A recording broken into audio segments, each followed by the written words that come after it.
Hello बच्चों, let's see the question. A concave lens of focal length 20 cm is placed 20 cm in front of a plane mirror as shown below. Light from very far away source is falling on the lens. The position of the final image formed by combination is considered. The size of the concave lens is sufficiently large. Here we have given a diagram. Now to answer this question, before we will discuss here the four options. A is given as 10 cm in front of the mirror, B 5 cm in front of the mirror, C 15 cm in front of the mirror, and D 5 cm behind the mirror. Now to answer this question, first we will discuss here the key concept, and here the key concept is given as reflection and refraction of the light ray. Reflection का मतलब ये होता है कि जब हमारे पास जो लाइट रे होती है किसी मीडियम में जाती है और मीडियम से टकराने के बाद उसी मीडियम में वापस हो जाती है, इसे हम रिफ्लेक्शन का नाम देते हैं. तो मिरर हमारे पास रिफ्लेक्शन के फिनोमिना पे एक्ट करते हैं. नेक्स्ट अगर हम बात करें यहाँ पे रिफ्रैक्शन की, तो रिफ्रैक्शन का मतलब होता है bending of light from one medium to another medium. एक मीडियम से दूसरे मीडियम में जाने पे लाइट की स्पीड में चेंज आता है और इसी को यहाँ पे हम रिफ्रैक्शन का नाम देते हैं, जिस वजह से जो लाइट होती है अपने ओरिजिनल पाथ से डेविएट हो जाती है. साथ में हम यहाँ पे लेंस फॉर्मूले का भी यूज करेंगे, that is 1/v minus 1/u equals 1/f के बराबर.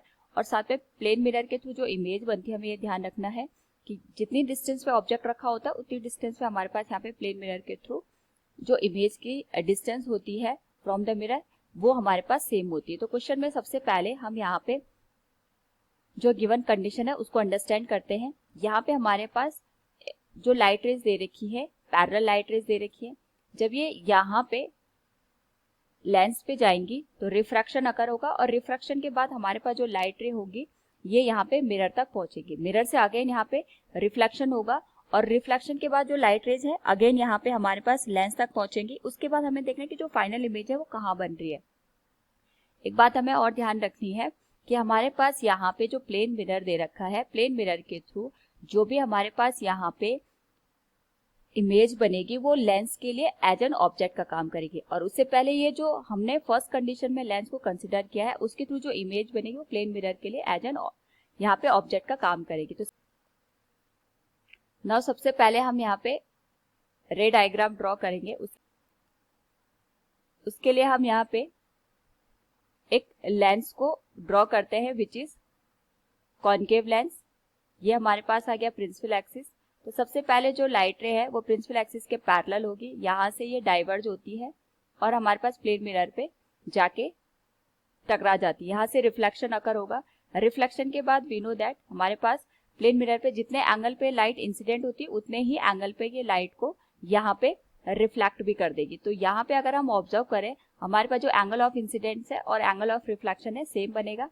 दोबारा जाके ये हमारे पास यहाँ पे जो लेंस पे इंसिडेंट होगी यहाँ पे हमें दोबारा से रिफ्रैक्शन देखने को मिलेगा. इस तरीके से हमारे पास जो लाइट रे है वो रिफ्रैक्ट यहाँ पे हो जाएगी. इसी तरीके से हम यहाँ पे भी ड्रॉ कर सकते हैं. ये हमारे पास पैरेलल लाइट रे है, यहाँ पे रिफ्रैक्शन अकर होगा और ये जो लाइट रे है ये प्लेन मिरर पे जाके यहाँ पे इंसिडेंट करेगी.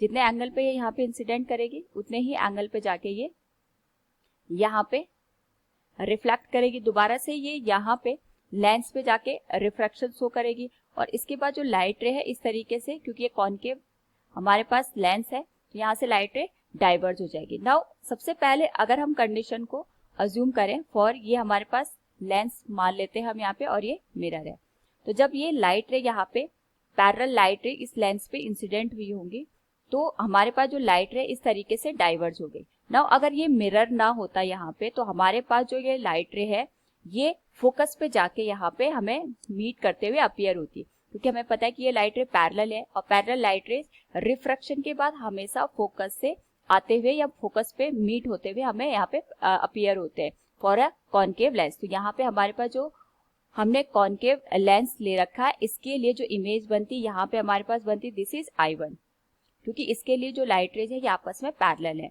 और साथ में यहाँ पे अगर हम ऑब्जर्व करें यहाँ से जो प्लेन मिरर पे लाइट रेज गई ये यहाँ पे रिफ्लेक्टेड हमारे पास रेज है. अगर हम इनको यहाँ पे बैकवर्ड डायरेक्शन में बढ़ाएं, ये हमारे पास आ गया प्रिंसिपल एक्सिस, अगर हम इनको यहाँ पे बैकवर्ड डायरेक्शन में इस तरीके से बढ़ा दें तो हमारे पास यहाँ पे जो I1 हमारे पास इमेज बनी है जो कि मिरर के लिए एज एन ऑब्जेक्ट का काम कर रही है, इस मिरर की वजह से जो I1 है इसकी जो इमेज बनेगी ये हमें यहाँ पे I2 पे देखने को मिलेगी। यानी जो लेंस ने यहाँ पे इमेज बनाई है I1 वो इस मिरर के लिए ऑब्जेक्ट का काम करेगी, और जितनी डिस्टेंस पे ये हमारे पास इमेज I1 बनेगी, या हम कह सकते हैं मिरर के लिए जो ये ऑब्जेक्ट I1 है उतनी ही डिस्टेंस पे यहाँ पे मिरर से ये I2 की पोजीशन भी हमें देखने को मिलेगी। तो सबसे पहले हम ये देखते हैं कि हमारे पास जो ये I1 है इसकी डिस्टेंस कितनी होगी इस कॉनकेव लेंस से। नाउ क्वेश्चन के अकॉर्डिंग अगर हम देखें तो हमारे पास जो कॉनकेव लेंस है इसकी जो फोकल लेंथ है ये हमारे पास 20 सेंटीमीटर है। इसका मतलब ये हो गया, अगर हम यहाँ पे फर्स्ट कंडीशन के लिए अज्यूम करें फॉर लेंस, तो इसके लिए जो इमेज बनेगी v की जो वैल्यू होगी ये इसकी फोकल लेंथ के बराबर होगी। एंड क्योंकि हमारे पास ये वैल्यू नेगेटिव की आएगी क्योंकि कॉनकेव लेंस हम यूज कर रहे हैं, तो जो v की वैल्यू आएगी दैट विल बी -20 सेंटीमीटर। ये यहाँ पे -20 सेंटीमीटर इसलिए आया क्योंकि जो ऑब्जेक्ट रखा है हमने ये इन्फिनिटी पे रखा हुआ है। तो यहाँ पे लेंस से इस I1 की जो डिस्टेंस होगी, इमेज की जो डिस्टेंस होगी ये 20 सेंटीमीटर के बराबर होगी। नाउ क्योंकि हमने यहाँ पे ये कंसिडर किया कि जो मिरर है, मिरर के लिए जो I1 है एज एन ऑब्जेक्ट का काम करेगा। साथ में अगर हम क्वेश्चन को यहाँ पे अंडरस्टैंड करें तो दोनों जो मिरर और लेंस है इनके बीच की जो डिस्टेंस दे रखी है वो 20 सेंटीमीटर दे रखी है। यानी यहाँ पे ये जो डिस्टेंस है ये हमारे पास 20 सेंटीमीटर है। तो अगर हम ओवरऑल बात करें for a mirror, distance of object is, हमारे पास जो ऑब्जेक्ट की डिस्टेंस होगी that will be given as 40 centimetre. इसका मतलब हमारे पास यहाँ पे जो I2 है इसकी जो डिस्टेंस होगी इस मिरर से ये भी हमें यहाँ पे 40 सेंटीमीटर देखने को मिलेगी, क्योंकि हमें पता है प्लेन मिरर में हमारे पास जितनी लेंथ पे ऑब्जेक्ट रखा होता है उतनी लेंथ पे यहाँ पे इमेज भी बनती है। तो we can say here for length of I2, हमारे पास जो I2 के लिए की लेंथ होगी फ्रॉम द मिरर, ये हमें ध्यान रखना है मिरर से बात कर रहे हैं, that will be equal to 40 centimetre. Now हमें एक और बात ध्यान रखनी है, मिरर ने जो इमेज बनाई है I2 वो अगेन इस लेंस के लिए यहाँ पे एज एन ऑब्जेक्ट का काम करेगी। वो इसलिए ऑब्जेक्ट का काम करेगी क्योंकि ये जो लाइट रे है ये रिफ्लेक्ट होने के बाद दोबारा से लेंस पे पहुंच रही है। अब जब ये लेंस पे पहुंचेगी तो हमें यहाँ पे दोबारा से रिफ्रैक्शन देखने को मिलेगा, और इसकी वजह से हमारे पास जो भी ये लाइट रे है, अगर मैं इसको यहाँ पे ग्रीन कलर से शो करूं तो रिफ्रैक्शन के बाद जा तो ये इस तरीके से रही है लेकिन हमें यहाँ पे मीट होते हुए अपीयर होंगी, तो ये हमारे पास यहाँ पे फाइनल इमेज बन जाएगी। तो अगर हम बात करें अगेन फॉर लेंस, लेंस के लिए जो हमारे पास यहाँ पे फॉर्मूला हम यूज करेंगे that will become 1/v minus 1/u equals 1/f के बराबर। इसकी जो फोकल लेंथ है 20 सेंटीमीटर है, लेकिन नेगेटिव का लेंगे क्योंकि हमारे पास ये कॉनकेव लेंस की हम बात कर रहे हैं। हमें यहाँ पे v की वैल्यू फाइंड आउट करनी है, और अगर हम इस लेंस के लिए बात करेंगे जब दोबारा से रिफ्लेक्शन होने के बाद इसके पास लाइट रे पहुंच रही है, उस पर्टिकुलर केस में जो ऑब्जेक्ट है वो I2 बनेगा। I2 की इस लेंस से अगर हम डिस्टेंस देखें तो यहाँ से यहाँ हमारे पास 20 सेंटीमीटर है और ये हमारे पास 40 सेंटीमीटर आ गया। यानी जो u की वैल्यू होगी ये हमारे पास 60 सेंटीमीटर के बराबर होगी, लेकिन हम नेगेटिव साइन के साथ इसको यूज करेंगे। It will be given as 1/v equals -1/20, minus minus का प्लस हो जाएगा, again this will become 60। LCM लेंगे तो ये 60 सेंटीमीटर के बराबर आ जाएगा, and this will be given as -3 -1 -4/60 के बराबर। तो v की वैल्यू आ जाएगी हमारे पास -15 सेंटीमीटर। यानी हमारे पास जो फाइनल इमेज बनेगी वो इस लेंस से यहाँ पे, अगर मैं कलर यूज करूँ यहाँ पे, यहाँ से हमारे पास जो इमेज बनेगी that will B at a distance of 15 centimetre. ये हमारे पास फाइनल इमेज की लेंथ हो जाएगी।